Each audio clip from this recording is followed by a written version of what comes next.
Okay, let's find and use inverse matrices. Now, why would I want to find an inverse matrix? Well, because you may have heard in another video that I cannot divide matrices, but I can multiply them. So then that means I can solve equations of the form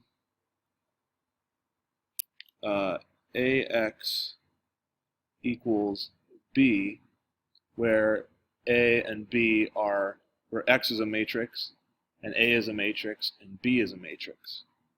So you think, well, I'm dividing by A on both sides, but no, I'm timesing on both sides by the inverse of A. Timesing on both sides by the inverse. So to do that, then I need to know how to find the inverse of A. Well, the inverse of A, or the inverse of any matrix, it starts out A, B, C, D, is inverse of, is, strangely,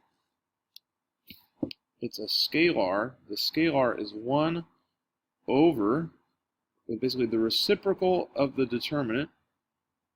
So that's 1 over the determinant of A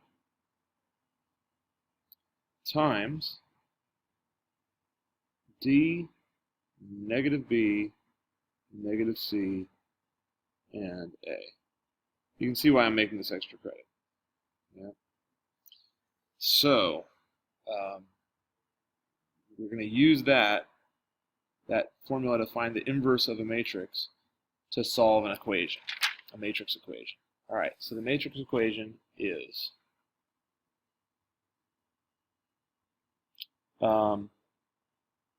AX equals B, but we don't know what X is.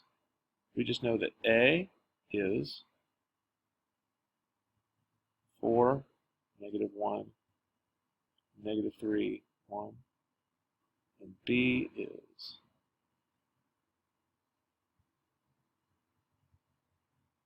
8, negative 5, negative 6, 3. So if I have AX equals B, so I have AX equals B, then I want to get X by itself. I need to multiply by the inverse of A on both sides. All right, what's the inverse of A? All right, so our inverse of A is, it's 1 over, the scalar is the reciprocal of the determinant of A. The determinant of A is 4 minus 3, which is 1. So our scalar is 1, or in other words, we have no scalar. Cool. Because 1 over 1 is 1. All right, so then now I just say, instead of, if this is A, B, C, D, that means D is 1, so that's going here. Then I've got negative B here, so B is negative 1, so negative negative 1 is positive 1. I've got negative C here, negative negative 3 is 3. C is negative 3, so the opposite of that is 3. And then I've got A right here, so that's 4. So that's my inverse. Okay, if I want to check to see if I got the inverse right, I multiply it back by what I just had. 4, negative 1,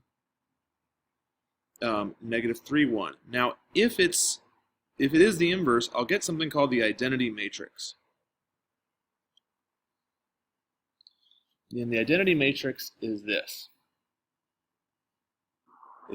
So if I figure the inverse correctly, when I multiply it by its inverse, I'll get that in any order, whether I put the red in front or the blue in front.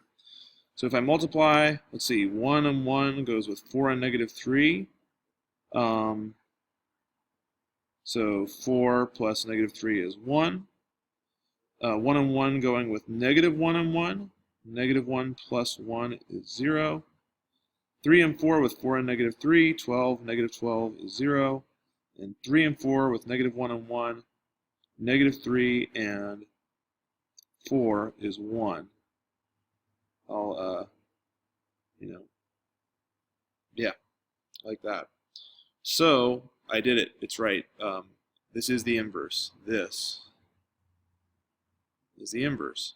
Okay, so now I need to basically multiply both sides of the equation by that. So if I multiply this original equation, so we've got this up here. If I multiply the left side by that, I'm going to get this. This x equals, and now I got to multiply this by that. So what I'm trying to say here is I had ax equals b.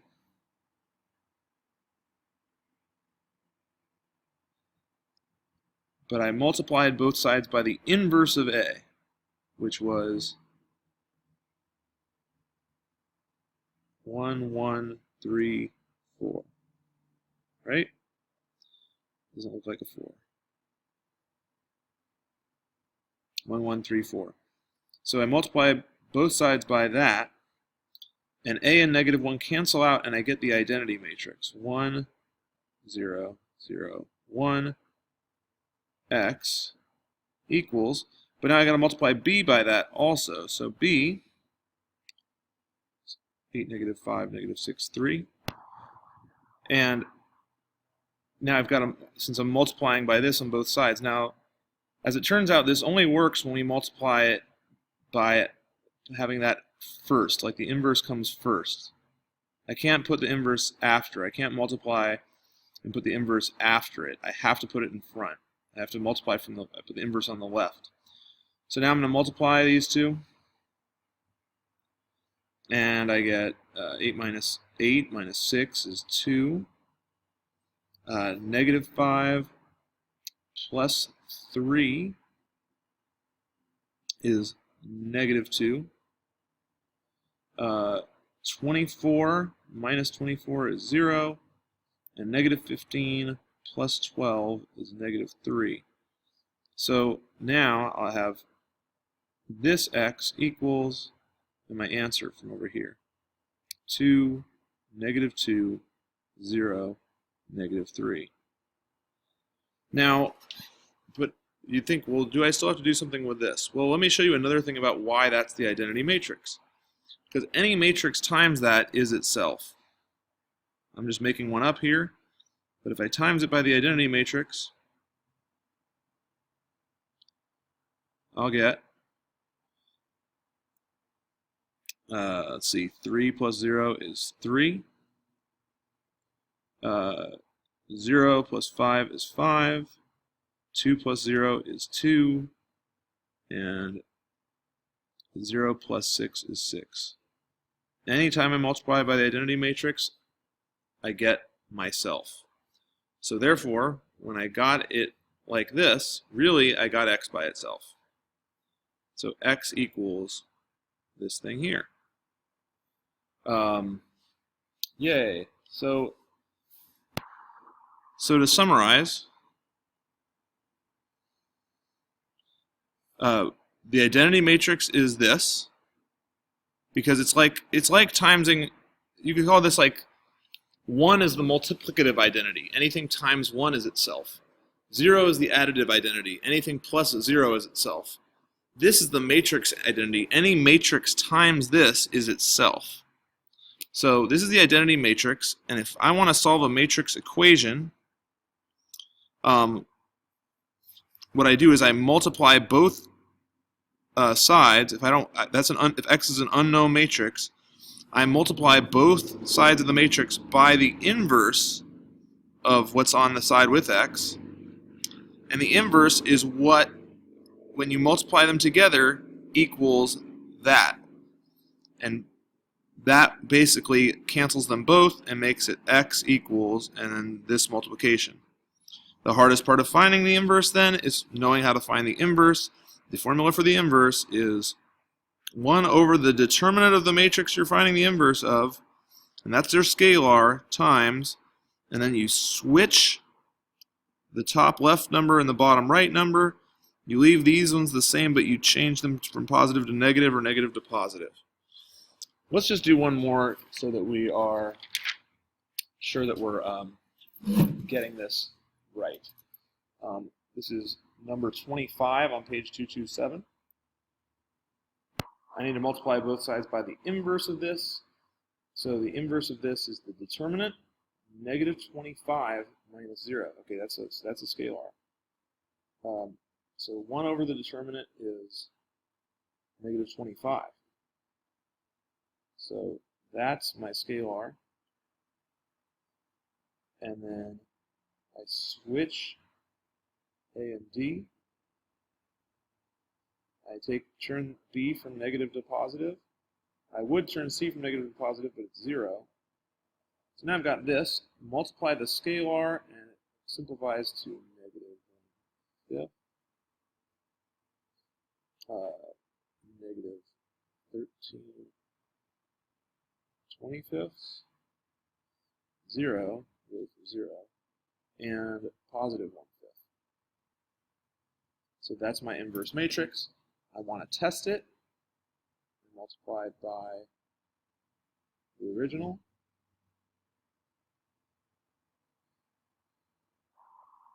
Negative 5 times negative 1/5 is 1, plus 0 is still 1.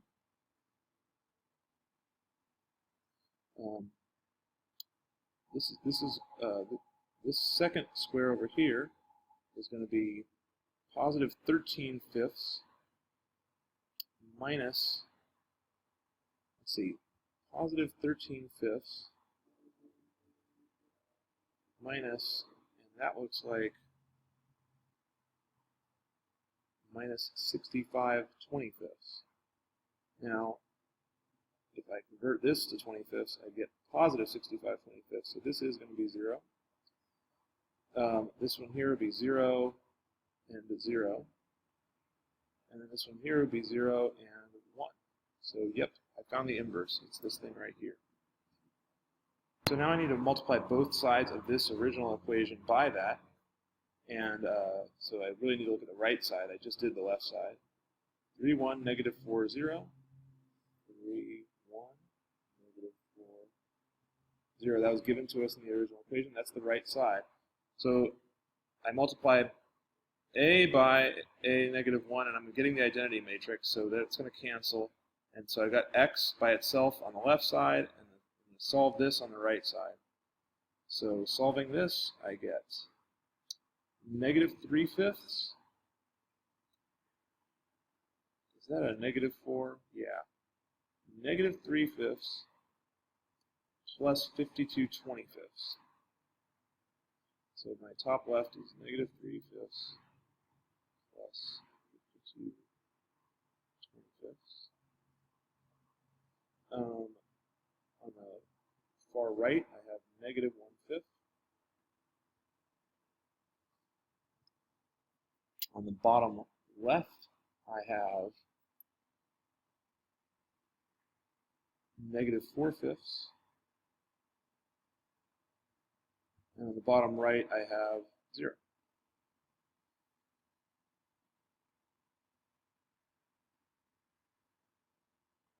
Now I just need to simplify this part right here, this top left thing.